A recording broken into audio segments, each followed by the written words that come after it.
So you need to know how to do wrestling, you need to know how to grapple, you need to know how to stand up, you need to know all that shit, right? But not from a sport perspective.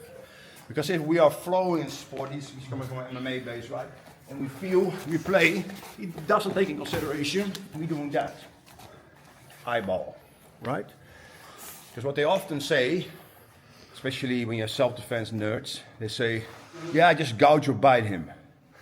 Yeah, that's absolute fucking rubbish, because it's an instinct for us to get away from the source of agitation. So that works only if you have a position of control. And you can bite or gouge non-stop. That means you need to control first, right? Then there's the opposite that says, what BJJ's guy can do, for example, they can also do to you. I agree, but to an extent, because if somebody trains only sport mentality, I don't think you can download all of a sudden the dirty tactics if you never trained it. Because you fight how you train.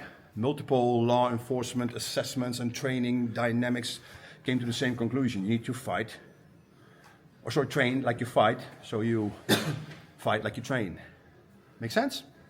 So if you think you can magically download it, the same that you will, if you don't train ground fighting at all, you cannot expect in the fight that you all of a sudden become the best ground fighter in the world, right?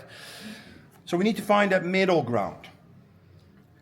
If somebody knows you go for the eyes, you lost the element of surprise. I did it with my grappling coach. He's fucking folding me into a little package, if you want, 120 kilo, amazing dude. And he says, try to gouge me, right? And I'm on my back, and he's on top of me, and he gets the eyes away. Impossible. Because your eyes are the same muscle as your asshole.